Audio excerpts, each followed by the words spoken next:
We have a jail in Orange County. We have that is brand new and can build pods. And so I'm doing a regional jail study, and I'm saying, look at the capacity for these. Look at these 8 counties, and look how many cells there are, or beds. And now we have issues about segregating populations. Women and men are not jailed in the same, obviously in the same cell blocks or in the same locations. People under 18 and people over 18.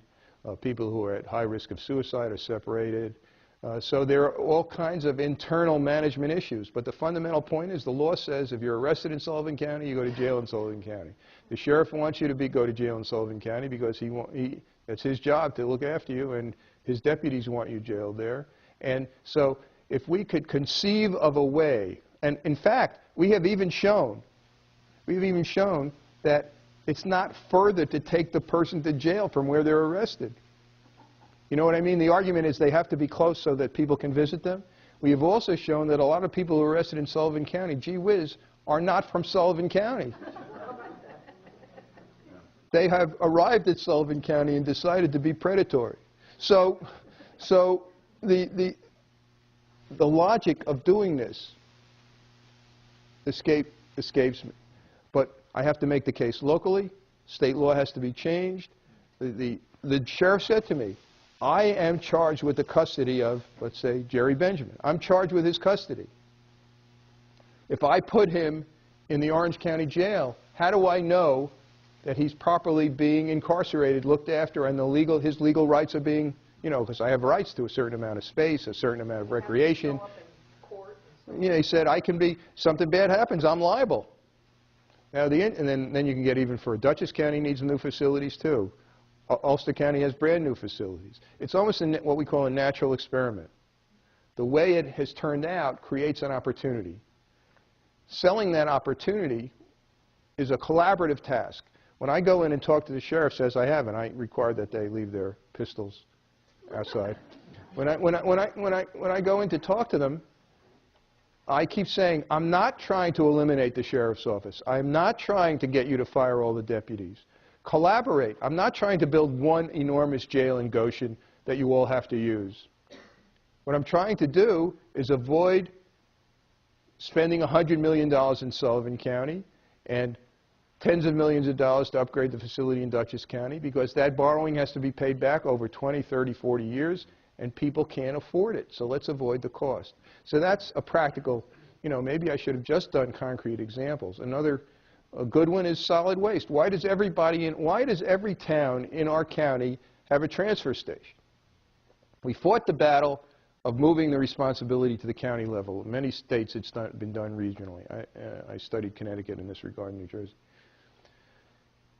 I said, you know, close down the transfer stations in some towns, reduce the staffing. People mostly get their garbage picked up anyway.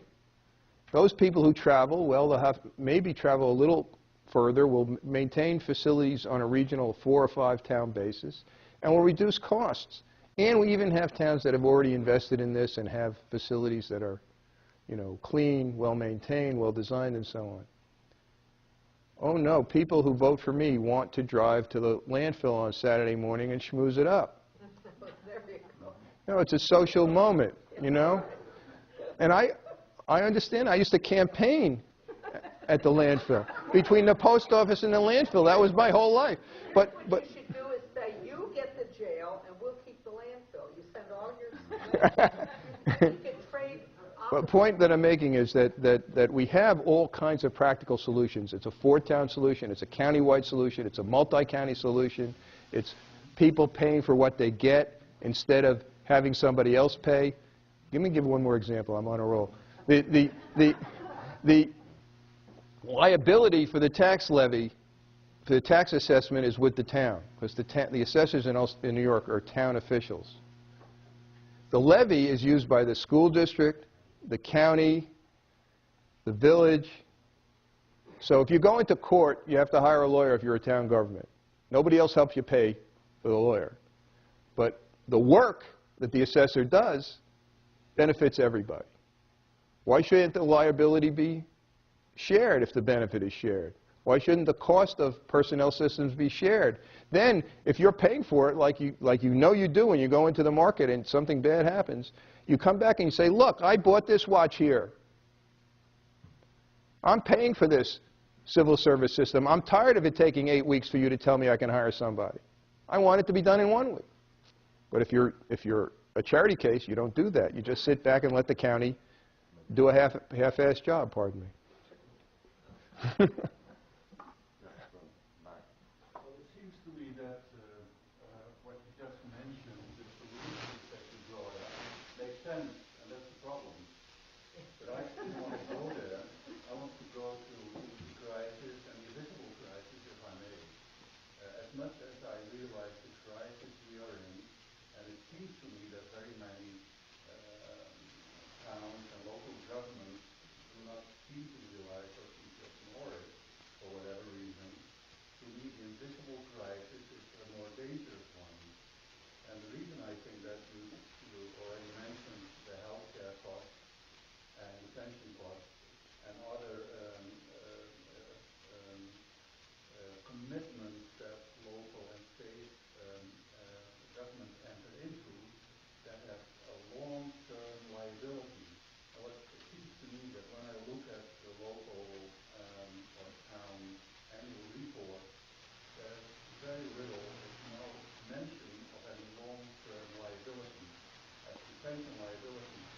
That's where I think it's a great danger for the town to go bankrupt. I'm wondering what your take on that is. Well, you know, the Government Finance Officers Association is trying to do something about that. And there's enormous resistance because if you have an unfunded liability that comes into your balance sheet and has to be funded, then you have to tax to fund it. And taxing to fund it is not pleasant. As we recently learned in some jurisdictions, and again, I've got a worm's eye view of the world, so you have to forgive me, but when I was in government, some years the controller who administers the New York pension system would say to us, no problem, the investments are returning 12%. Don't give us anything. You know, forget about it. So we happily not appropriate any money for pensions. And then the markets would go south, and the controller would say, well, you know, send us $3 million, send us $2 million. That's a complete and total increase. There was no prudential consideration of putting aside money annually, notwithstanding the demands upon us. And the reason for that is that the alpha and omega of political success in local government in most of America is avoiding property tax increases. Okay? So then we come back to the fundamentals of how we finance local government compared to other kinds of governments. And that's a big, tough issue. In this paper that I read, that I was talking about, that's for my book on New York, I was surprised to learn, as I should have known, that Pennsylvania offers its localities a lot more options for financing local government than New York does. That doesn't make those taxes more pleasant, but it creates a more diversified tax base, much more like New York City's tax base, which is less dependent on the property tax than several other kinds of tax. And therefore, changes the dynamic with regard to the decision-making by the people who have to decide. And that's what we need to get at. That's, you know, when I actually announced one year the actual tax levy that we would have to get if we kept delivering the government we were delivering in Ulster County, and I denounced it in 1992, the press denounced me as manipulative. They said that I wanted to scare people with a high number and then produce a lower number at the outcome of the process so that I could be a hero. And all I did was tell the truth.